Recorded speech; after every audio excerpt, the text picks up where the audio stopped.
91 में मैं यहाँ का ग्राम प्रधान चुना गया अपने गांव का। 2 पंचवर्षीय में ग्राम प्रधान रहा यहाँ पे। इसके बाद मैं जिला पंचायत सदस्य हुआ। मेरा छोटा भाई भी ग्राम प्रधान रहा, बगल के गांव से, बीटी से भी निर्विरोध ग्राम प्रधान रहा वो। अब मेरी बहू जिला पंचायत सदस्य है इस समय, वर्तमान समय में भी। छोटा भाई मेरा ग्राम प्रधान है निर्विरोध यहाँ का, ग्राम बिकरू का।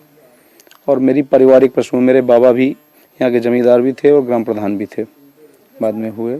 मेरी पारिवारिक पृष्ठभूमि ही राजनीतिक है। तो राजनीतिक पृष्ठभूमि तो मेरी पारिवारिक है, मेरी पैदाइशी कही है तो आप पैदाइशी है।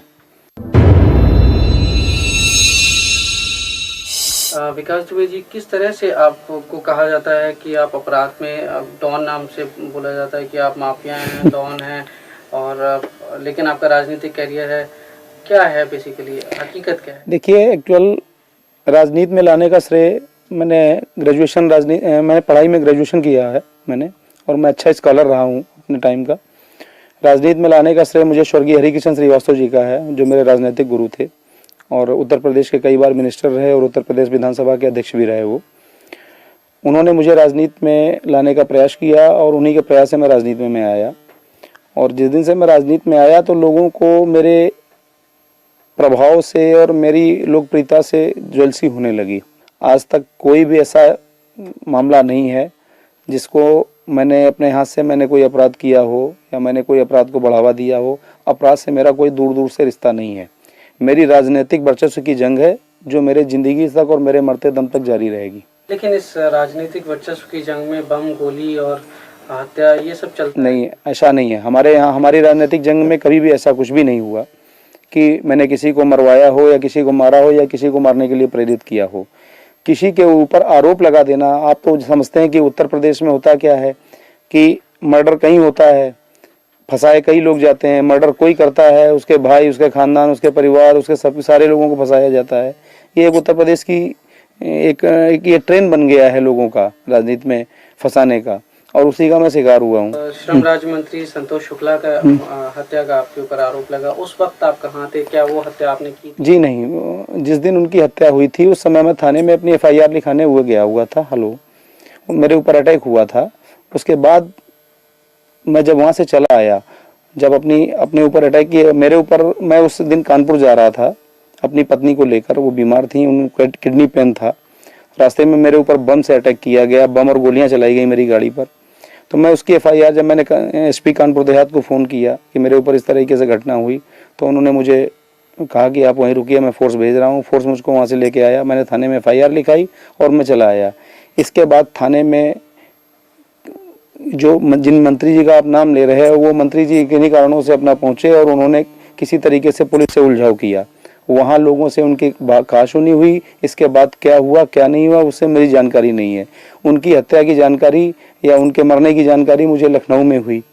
हत्या के कई चश्मदीद थे। मनोज शुक्ला, जो संतोष शुक्ला मंत्री के भाई थे, उन्होंने आपको देखा था कि आपने गोली मारी है? नहीं, ऐसा कुछ नहीं। ये देखिए, इस बात को तो अदालत में इसका ट्रायल हो चुका है मुकदमे का, और अदालत में इस चीज़ साबित हो चुकी है कि मनोज शुक्ला पेशबंदी में उनसे, मनोज शुक्ला के साथ जितने उनके गनर, संतोष शुक्ला जी के साथ गनर, शैडो ड्राइवर और उनके प्राइवेट लोग थे, उन्होंने सारे ने गवाही दी कि जिस समय संतोष शुक्ला का मर्डर हुआ उस समय विकास दुबे या जो लोग आरोपित लोग हैं इनके परिवारजनी, ये लोग मौके पर नहीं थे। इनका नाम पुलिस के कहने पर FIR में लिखाया गया। जैसा पुलिस ने कहा मैंने वैसा FIR में लिखाया। अब वो मुकदमा ट्रायल होने के बाद भी उसमें दोषमुक्त हो चुके हैं सारे लोग, और उस मुकदमे की कार्रवाई सारी जो कुछ थी वो समाप्त हो चुकी है। मैंने अदालत में सरेंडर किया, न्याय में मेरा विश्वास था। मैंने अदालत में सरेंडर किया और उस मुकदमे को फेस किया। सारे ट्रायल को, जितने दिन ट्रायल रहा मैं अंदर रहा। मैंने ट्रायल पे मेरा जब ट्रायल हो गया, मैं समाप्त हुआ, मेरा मुकदमा खत्म हुआ, उस समय मैं जेल के बाहर आया। विकास दुबे जी, आप इस बात से सहमत हैं कि संतोष शुक्ला मंत्री जो थे उनसे आपकी डायरेक्ट चुनावी रंजिश थी? नहीं, ऐसा मेरी उनकी कभी कोई रंजिश, यहाँ तक कि मेरा कभी कोई गाली गलौज तक नहीं हुआ उनसे। हाँ, राजनीतिक वर्चस्व की जरूर लड़ाई थी। टॉन है, क्या आप मानते हैं? नहीं, ऐसा कुछ भी नहीं है। मेरी ओपिनियन, आप क्षेत्र में जाइए, हमारे कम से कम विधानसभा, अगर पूरे जिले में नहीं जा पाते हैं तो कम से कम मेरी विधानसभा में जाके और प्रति गाँव एक आदमी से सर्वे करिए। खाली विकास दुबे के बारे में व्यक्तिगत है। विकास दुबे का एक काम देखिए, विकास दुबे इस क्षेत्र के सबसे बड़े लैंडलॉर्ड हैं। हमारे पास सारे हैं। मैं स्वयं की खेती कराता हूँ, स्वयं का मेरा व्यापार है, स्वयं का मेरा स्टेट कॉर्पोरेशन का काम है, मेरा आर्थिक भी है। आज तक मैंने कोई आर्थिक ऐसा नहीं कि मैंने कोई आर्थिक अपराध कराया हो, किसी अपराध में संलिप्त रहा हूँ। आरोप लगा देने से ही कोई अपराधी उड़ान नहीं हो जाता है।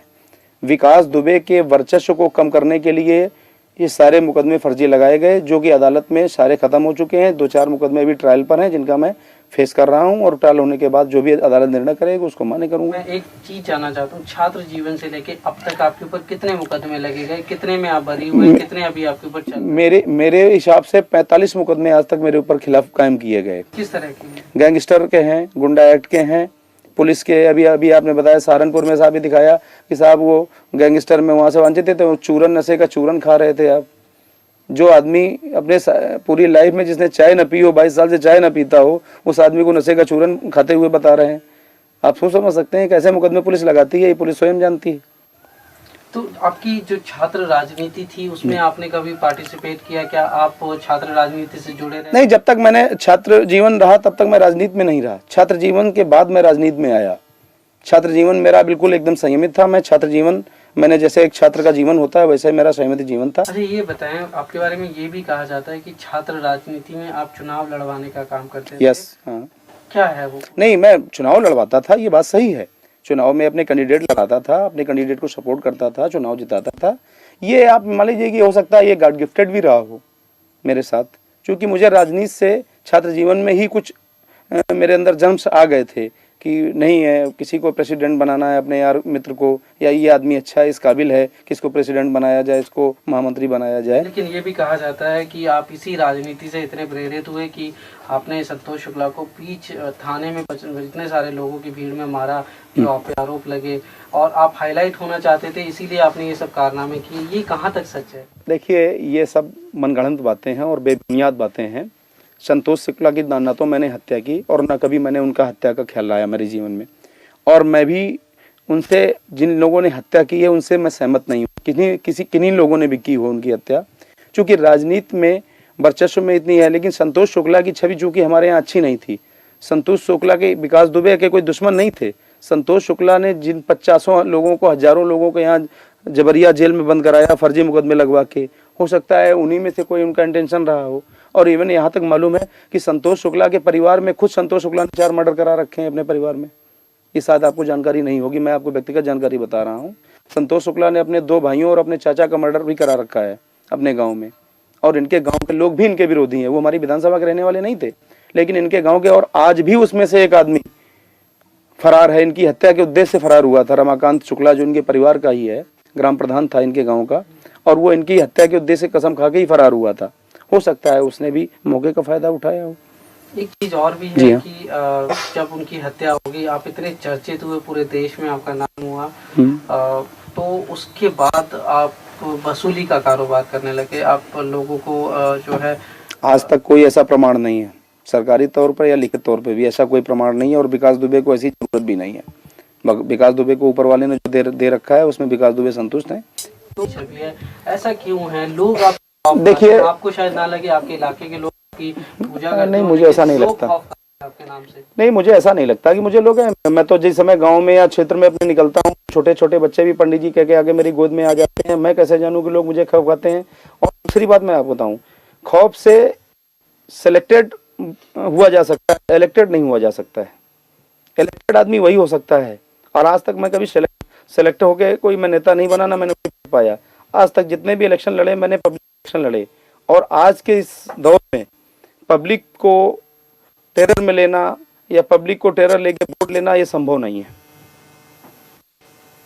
तो अभी आप नेक्स्ट क्या करेंगे? एमएलए का चुनाव लड़ेंगे या नहीं? मेरी आकांक्षा तो यही है कि मैं स्वस्थ हो जाऊं जल्दी, और स्वस्थ होने के बाद मेरे हाई कमान से मुझे निर्देश भी है कि जितनी जल्दी स्वस्थ हो जाएं आपको इलेक्शन लड़ना है। आप जिस समय स्वस्थ हो जाएं हाई कमान रिपोर्ट करिए, आपको क्षेत्र दिया जाता है, जिस क्षेत्र के लिए आपको कहा जाता है उस क्षेत्र में आके आप चुनाव की तैयारी कीजिए। आपको अपनी सुरक्षा को लेकर कोई चिंता होती है? आपके तो बहुत दुश्मन होंगे। तो देखिए, राजनीति में आज तक कितने लोगों की हत्याएं हुई, सबको सुरक्षा मिली हुई थी। जब ऊपर वाला जब तक नहीं चाहेगा तब तक किसी की हत्या नहीं हो सकती। जब ऊपर वाला किसी के ऊपर ठीक होता है तब ठीक है। अगर हमने गलत काम किए होंगे तो मेरी हो सकता है हत्या भी हो सकती है। अगर मैंने अच्छे काम किए होंगे तो हो सकता है ऊपर वाला हमको भी लोगों की सेवा करने के लिए जिंदा भी रखेगा। लेकिन फिर भी सुरक्षा को लेके आप क्या एहतियात बरतते हैं? क्या सरकारी सुरक्षा आपने मांगी? देखिए, मुझे अभी तक सरकारी सुरक्षा प्राप्त थी। इस गवर्नमेंट में 11 दिसंबर 2004 तक 4 जनवरी 2005 तक मुझको सरकारी गनर प्राप्त था। एक बार नहीं, 3 4 बार प्राप्त रहा मुझे। लेकिन कुछ राजनीतिक कारणों से मेरा गनर वापस ले लिया गया, इसलिए मुझे व्यक्तिगत सुरक्षा अपनी रखनी पड़ती है। और चूंकि आप जानते हैं, उत्तर प्रदेश की राजनीति में राजनीति करने वाले आदमी को या चर्चित आदमी को अपने राजनीति से ज़्यादा अपने सुरक्षा की चिंता होती है, लेकिन मैं उतना भी चिंतित नहीं होता हूँ। सुरक्षा अपनी जगह है, चिंतित है, क्योंकि मुझे ये विश्वास है कि मैंने पब्लिक में ऐसा कोई गलत काम नहीं किया है जो जनता ये करे। लेकिन चूंकि राजनीति में सुरक्षा सिक्योरिटी करना कोई बुरी बात नहीं है, तो इसलिए अगर मैं अपनी सुरक्षा रखता हूं तो इसमें कोई हर्ज नहीं होना चाहिए किसी को। भाई जी, ये बताएं, छात्र राजनीति आजकल क्या गंदी हुई है? क्या उसमें देखिए, हिंसा का बढ़ावा लेके? देखिए, मैं आपकी बात समझ गया पूरी इतनी बात में ही। देखिए, जिनको राजनीति में मठाधीश कहा जाता है, उन लोगों का सीधा दखल छात्र राजनीति में है, जो अपने उल्लू सीधे करते हैं छात्रों के जरिए से। और ये दखल, मठाधीशों का दखल छात्र राजनीति में कतई नहीं होना चाहिए, इसका मैं विरोधी हूँ। छात्र राजनीति एक प्राथमिक सीढ़ी है और वो बिल्कुल पाक साफ होनी चाहिए। क्योंकि जब बच्चा शुरुआत में बेसिकली पढ़ने जाता है, प्रेप या नर्सरी में, जो शिक्षा उस समय उसको प्राप्त होती है वही उसकी आखिरी तक ग्रेजुएशन और पोस्ट ग्रेजुएशन, एमटेक, बीटेक तक चलती है।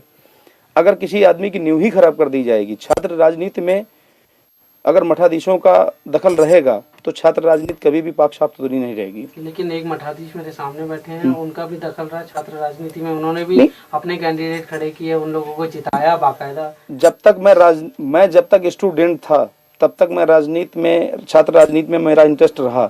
जिस दिन से मैंने स्टूडेंट लाइफ मेरी समाप्त हुई, उस दिन से मैंने छात्र राजनीति में कभी दखल नहीं रखा। पर राजनीति में मठाधीश बनना कोई बुरी बात तो नहीं है, लोग बनते हैं। और नहीं, मेरी समझ में बुरी बात है। कुछ और कहना चाहेंगे आप हमसे? मैं यही आपके जरिए से मैं थोड़ा सा संदेश देना चाहता हूँ लोगों को कि राजनीति में जो लोग एक दूसरे को नीचा दिखाने के लिए गलत प्रभाव का इस्तेमाल, सत्ता का और पुलिस का दुरुपयोग करते हैं, ये नहीं करना चाहिए। किसी भी अच्छे व्यक्ति को आगे बढ़ने से रोकने के लिए ये रास्ता अच्छा नहीं है। अगर किसी को इस तरह रोकना है तो उसके राजनीतिक प्रभाव को कम करिए, उसकी खामियां पब्लिक में बताइए। लेकिन किसी के ऊपर आप फर्जी मुकदमे लगा के बंद करवा दें अपने राजनीतिक प्रभाव के इस्तेमाल से, ये बात ठीक नहीं है। लेकिन विकास दुबे जी, शुरुआत में तो शायद कभी ना कभी आपने कुछ ऐसा कुछ किया होगा जिसकी वजह से केस लगे होंगे। उसके बाद क्या पुलिस ने जबरदस्ती डाले केस? देखिए, पुलिस आज भी मेरी विरोधी नहीं है और पुलिस मुझसे कभी भी इस तरह से असहमत नहीं रही। मैं ग्राम प्रधान रहा, बराबर पुलिस दरवाजे आती है, बराबर क्षेत्र के एसओ सीओ साहब जो भी हों, जो बुलाते हैं, मैं आज भी थाने जाता हूँ।